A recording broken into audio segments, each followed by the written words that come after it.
Working at PSCU, it can be very easy to forget that families are struggling across this country. So we brought 50 of our employees together so that they could better understand how credit unions serve their members. Our day today was led by Lois Kitch from the National Credit Union Foundation. This simulation is designed to help credit union professionals and others in your community, like PSCU, understand what it's like to live paycheck to paycheck. And Gary Singleton from CUNA Mutual Group. Also, the chairs represent your living space, so don't move all the chairs around. They need to stay just as they are when you sit down in your family. So our employees had an opportunity to walk in someone else's shoes and to be a part of someone else's family. I am Logan, age 32. We live on Parkside. I'm Adeline Page. My partner. Oh, I'm the dad. The mom. We are the Jensen family.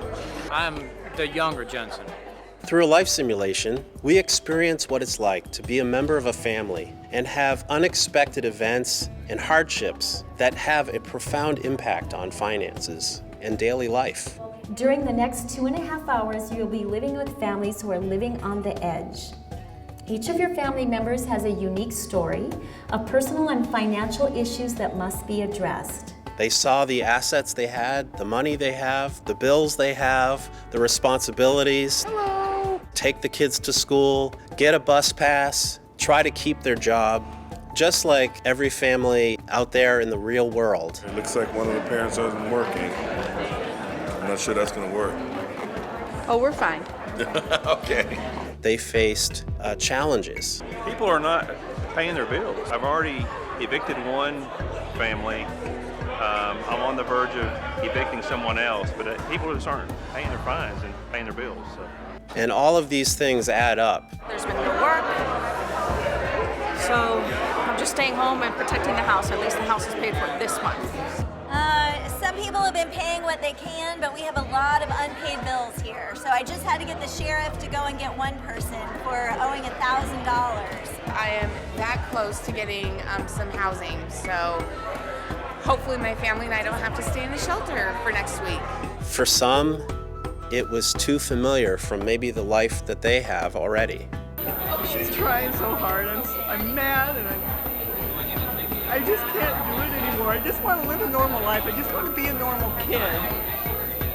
And for others, it was an experience unlike anything they've ever known before. Somebody stole our car. Because we don't have access to our vehicle, we can't get the money we had. Each simulated week became more and more difficult as the families, in some cases, fell behind, lost their homes, were foreclosed, unable to pay their bills, unable to buy groceries, and making these very difficult decisions to try to keep their family together. Well, I've lost my job. My wife doesn't know. And I want to keep everything as normal as possible. 500? 500. Okay, I'll take it. Yes, our love does not need a symbol. There was a payday lender charging extremely high rates. Well, unfortunately, people are not repaying their title loan, so I had to issue a writ of repossession for 2 vehicles today. There was a banker who didn't really feel like having open hours, so he kept closing. Oh, I'd like to cash my check. I need to buy some gas cards for work. There was social services that was there to help, but many didn't take advantage of those services. I've got quite a few families that no one's even come to buy food to eat. Our babies are starving. There was a robber, played by yours truly. It's going pretty good so far. Got a lot of takers, a lot of people delivering my special packets. Many were getting incarcerated and put into prison. I didn't do anything. I was just walking down the street.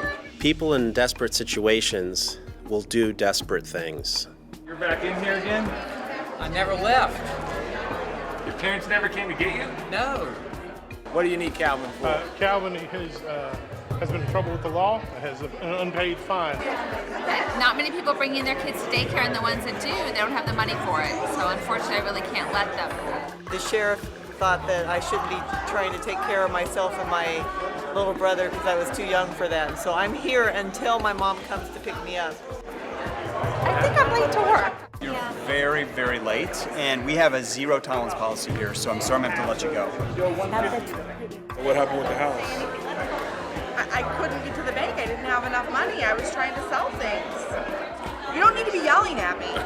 By putting ourselves in their shoes and seeing with their eyes, hearing with their ears, PSCU is able to work with credit unions to develop solutions that are meaningful and impactful. Today what I learned from the life simulation is to feel empathy for people who have gone through experiences that I've never experienced myself before. You know, I really begin to feel some of the opportunities, the problems that a mother feels raising 2 kids. So it really, really was emotional when you put myself in that situation, how I would feel about my family not being provided for. I personally felt hopeless. I felt lonely. I felt lost. I felt abandoned. I felt sad. I felt overwhelmed. I felt panicked. I felt serious time constraints. This is going to help me in my role here at PSCU by allowing me to feel what they feel and know better how to help them. Think everything through from the members' perspective, but from their perspective as just people. Going through this experience helps me understand our credit union members' needs. And if we're able to do that and support the credit union, we will actually start to tackle that where they can actually have successful lives. Makes me just want to help them all the more, and makes me love the credit union movement all the more, because that's why they're there, is to help people. People helping people, that's what we do.